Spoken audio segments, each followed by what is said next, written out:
मजलिस इत्तेहादुल मुस्लिमीन के उम्मीदवार प्रत्याशी मोहतरम जनाब अंजर नईमी साहब नशीन पर तशरीफ फरमा मोहतरम जनाब मासूम रजा साहब, मंच पर बैठे हुए तमाम कौम और मिल्लत के जिम्मेदारान, मेरे मजलिस की रुफ़ा, महाराष्ट्र से तशरीफ लाए सैयद मोइन नासर सिद्दीकी, अयूब साहब, औरंगाबाद के मशहूर दलित लीडर वो कॉरपोरेटर एक्स कॉरपोरेटर भाव साहब,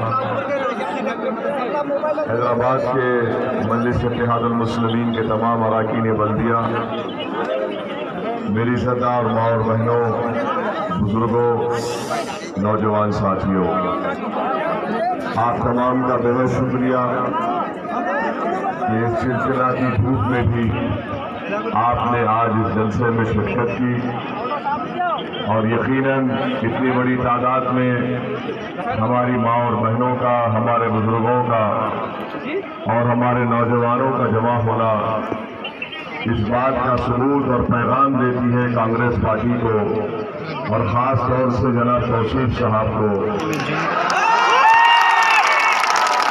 कि 7 तारीख के दिन इंशाअल्लाह ताला बहादुरगंज से यहाँ पर नीम का परचम लहराएगा और अंजर नईमी कामयाब होगा इंशाअल्लाह ताला आपकी दुआ और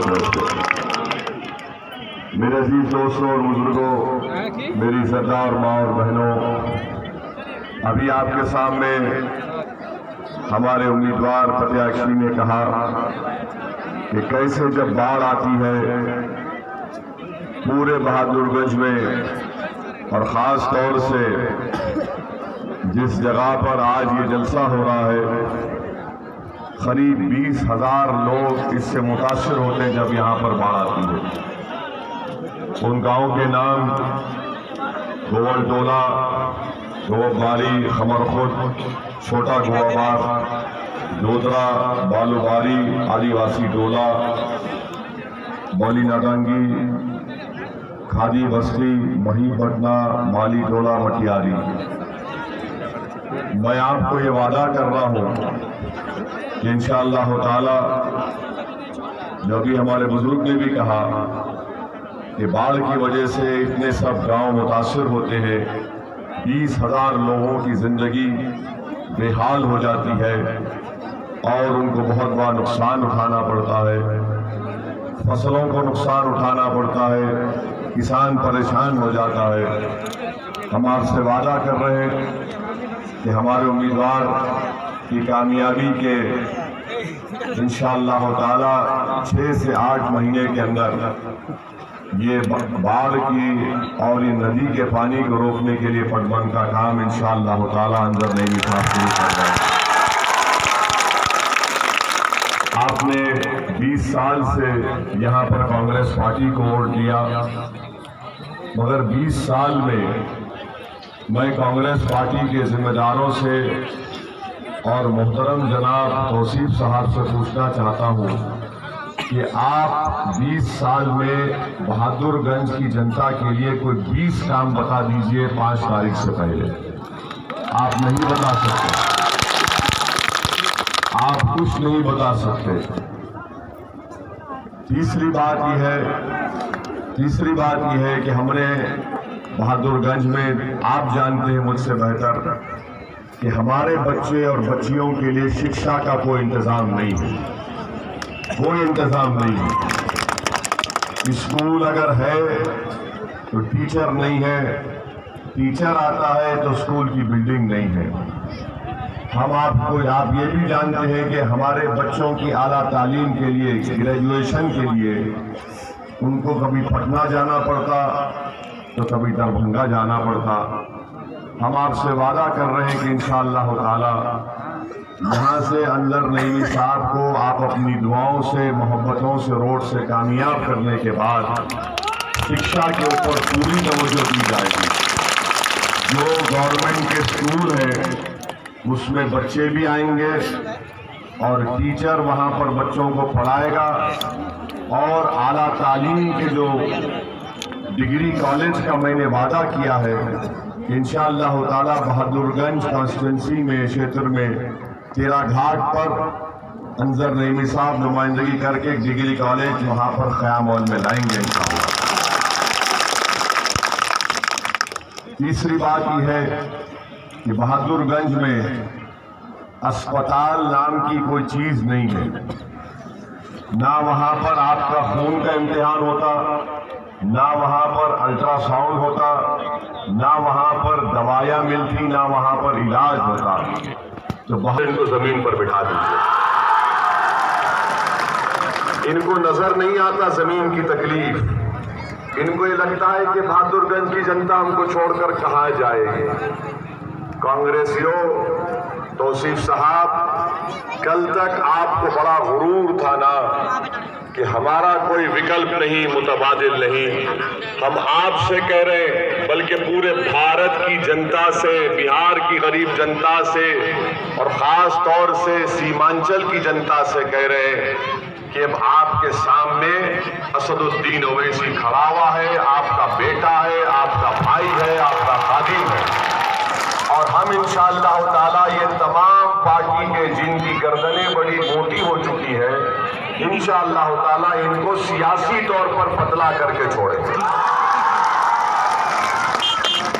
और पांचवी बात यह है कि सीमांचल की लड़ाई मजलिस-ए-इत्तेहादुल मुस्लिमीन के लिए ये हमारी सबसे पहली लड़ाई होगी। 5 साल पहले भी जब हम सीमांचल को आए थे, हमने बिहार में हमारे सियासी सफर का आगाज सीमांचल से किया। मैं 5 साल पहले ये बात कहा था कि हम सीमांचल की सरजमीन पर बसने वाले तमाम लोगों की इंसाफ की लड़ाई लड़ेंगे। उस वक्त कांग्रेस, राजद, जेडीयू वाले और बीजेपी के लोग हमारा मजाक उड़ा रहे थे। हमने उन तमाम को उस वक्त भी बताया कि जिस जगह पर मीम का परचम हम लहराते हैं, पीछे पलटकर उस जगह को छोड़कर जाने का सवाल ही पैदा नहीं होता। पूछना चाहते हैं कि भैया जरा ये तो बता दो कि जब लोकसभा के चुनाव हुए थे, पूरे बिहार प्रदेश में 40 लोकसभा की सीटें हैं। कांग्रेस ने और राजद ने कितने सीट जीते? हम तो सिर्फ एक किशनगंज की सीट पर अख्तरुल ईमान साहब को लाए थे। अख्तरुल ईमान ने 3 लाख वोट हासिल किए आप तमाम की जिद्दोजहद, मेहनत, जुस्तजू और वोट की वजह से। जेडीयू को 3,25,000 वोट मिले और कांग्रेस के जो अभी मौजूदा सांसद है, एमपी है, उनको 3,50,000 मिले। अगर हम वोट कटवा होते और अगर अख्तरुल ईमान नहीं लड़ते तो वो भी बीजेपी एनडीए जीत जाती थी ना। हम लड़े बोल के तुम जीते ना। मगर अब हम आपको तयखुन दे रहे हैं कि 2024 में जब पार्लियामेंट का इलेक्शन होगा, हमने 3 लाख वोट हासिल किए थे। सुन लो कांग्रेसियों, 2024 में हम 4 लाख से ज्यादा वोट लाकर उस सीट पर भी कब्जा करेंगे इंशाअल्लाह। तो हमको बेटीम बोलना, और ये कांग्रेस के लोग हमको बोलते हैं कि ओवैसी फिरका परस्त है। मैं पूछना चाहता हूं कि फिरका परस्ती के माने क्या है? अगर मैं सीमांचल की सरजमीन पर बसने वाले लोगों के इंसाफ का मुतालबा कर रहा हूं, जिनको आजादी के बाद से आज तक उनको उनका हक नहीं मिला, अगर सीमांचल बहादुरगंज की जनता की इंसाफ की का मुतालबा करना, आपके सैलाब बाढ़ में जो तबाही आती है उस तबाही का जिक्र करना, उसका इलाज तलाश करना, बच्चों के शिक्षा का इंतजाम कराना, अस्पताल की तामीर कराना, क्या अगर ये फिरका परस्ती है तो सुनो कांग्रेसियों, इंशाअल्लाह ताला मैं जिंदगी भर यही फिरका परस्ती करता रहूंगा। इनको डर इसलिए लग रहा है क्योंकि आज मीम पार्टी निकलकर इनको आईना दिखा रही है, इनके गलतियां दिखा रही है, इनके गुनाह दिखा रही है। इसीलिए ये तिलमिलाकर बौखलाहट का शिकार होकर जब कुछ समझ में नहीं आता किसी आदमी को, जब हम दलाइल देकर बात करते हैं तो हमारे दलाइल का इनके पास जवाब नहीं है। तो जिस तरह एक दीवाना रोड पर पुकारता है नहीं नहीं वो पागल है, जबकि सबसे बड़ा पागल वही होता है। है ना दिमाग है, सिर्फ गुरूर में डूबकर मुकाबला करना चाहते हैं। अगर आज बीजेपी जीतती है तो किसकी वजह से? कांग्रेस की वजह से। मगर जीते तो दिल्ली के परिवार को बोलते नहीं, परिवार ने जिता दिया। हारे तो ओवैसी जिम्मेदार है। आप बताइए महाराष्ट्र में शिवसेना जैसी फिरका परस्त पार्टी से इन्होंने अलायंस कर लिया। 5 साल पहले गठबंधन के नाम पर वोट किया, हम बीजेपी को रोकेंगे, और नीतीश कुमार जाकर मोदी के गोद में बैठकर दूध पी रहे हैं। तो क्या इसका जिम्मेदार कांग्रेस और राजद नहीं है कि आपको धोखा देकर वोट हासिल किया, आपको झूठ बोलकर वोट हासिल किया, और आज हम पर उंगली उठा रहे कि नहीं नहीं ओवैसी आया है। अरे ओवैसी जहां पर आता है जिंदगी भर आता रहेगा। और कांग्रेसियों सुन लो, ये सिर्फ बिहार है, इंशाअल्लाह ताला अब वेस्ट बंगाल की भी बारी आएगी, यूपी की भी बारी आएगी, तैयार हो जाओ। हमारा मकसद क्या है कि गरीबों को ताकत मिले। जब गरीब जो बच्चा यहाँ खड़ा हुआ इसको लीडर बनाया जाए, कब तक एक परिवार का कभी वो, अरे भाई हम ये चाहते हैं कि गरीबों की लीडरशिप पैदा हो, जमीन से उठे, क्योंकि ये जमीन पर जो लोग आप खड़े हैं, आपको मालूम बहादुरगंज की तकलीफ क्या है। जो 20-20 साल से जीत रहा है उसको ना सीने में धड़कता हुआ दिल है, ना उसकी आंख से आंसू टपकते जब सैलाब में 20,000 लोग तकलीफ का शिकार होते हैं। तो इसीलिए हम आपसे अपील कर रहे हैं कि 7 तारीख के दिन सुबह सुबह निकलकर पतंग छाप पर बटन दबाकर अपनी पार्टी को कामयाब करिए। हम आपसे ये भी वादा कर रहे हैं कि इंशाअल्लाह ताला बहादुरगंज की जनता जब मीम पार्टी के अंदर नईमी को कामयाब करेगी तो सुरजापुरी जबान का भी तहफ्फुज होगा, उसको प्रमोट किया जाएगा। ये तमाम बहादुरगंज के लिए हमारी ये कोशिशें हैं, ये हमारा ख्वाब है, और इंशाअल्लाह ताला हम इस ख्वाब को अमली जामेनामा पहनाएंगे। आपकी दुआओं की, आपके ताईद की, आपके वोटों की जरूरत है। और एक बात याद रखिए बहादुरगंज की जनता, सीमांचल की जनता, हम जहां कहीं भी जा रहे हैं, जब हम ये उड़न खटोले में बैठने जाते हैं तो नौजवान दौड़ कर आकर कहते हैं कि असद भाई एक सेल्फी, और दूसरा कहते कि बदलाव है, बदलाव की लहर है, बदलाव की लहर है, बदलाव की लहर।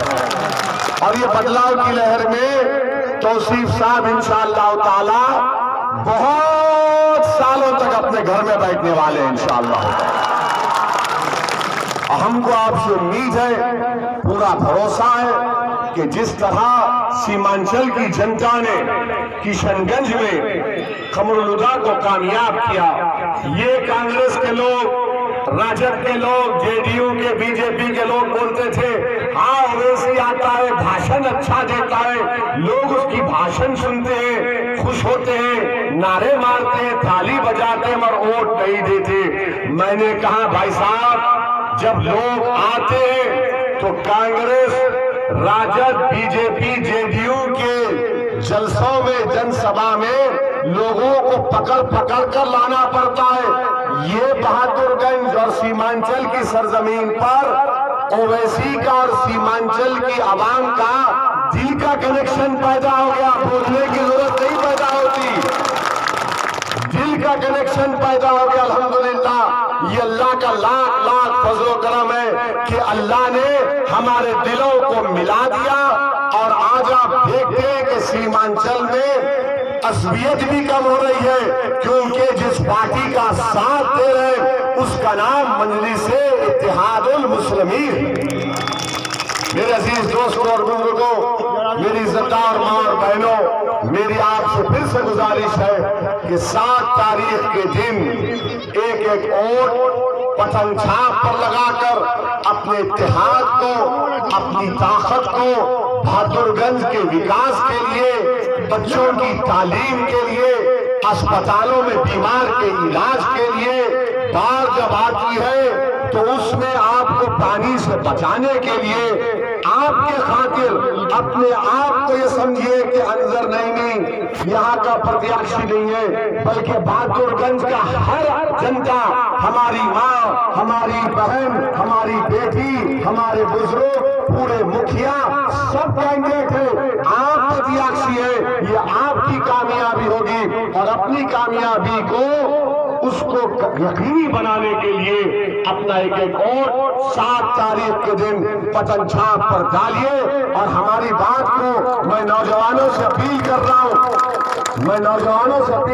कि भाई साहब लाइए पूरा व्हाट्सएप पर, जब फैलाएंगे ना आप लोगों को मालूम भी तो हो कि बहादुरगंज में हवा शुरू हो चुकी है, कि ऐसा तूफान उठने वाला है कि जो लोग बाढ़ के पानी जब आया नहीं आए, अब ये सियासी तूफान इंशाअल्लाह ताला उनके कदमों को उखाड़ कर फेंक देगा। यही चंद गुजारिशात हमने इखलास के साथ आपके सामने रखा है और हमको यकीन है कि इंशाअल्लाह ताला आप तमाम की दुआएं हमारे साथ होंगी। हमारे लिए भी दुआ करिए, क्योंकि अब हर एक के दांत में आ चुके हैं। मोदी भी हमारे बारे में बात, नीतीश भी हमारे बारे में बात, राजद वाले भी हमारे बारे में बात करते हैं, कांग्रेस वाले सबके बारे में बात करते हैं, मगर हमको यकीन है कि जितने बातिल ताकतें हमसे मुकाबला कर रही हैं, हमको यकीन है कि हम हक को सर बुलंद करेंगे और सच्चाई को कामयाबी मिलेगी। शुक्रिया, अस्सलाम वालेकुम।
Follow!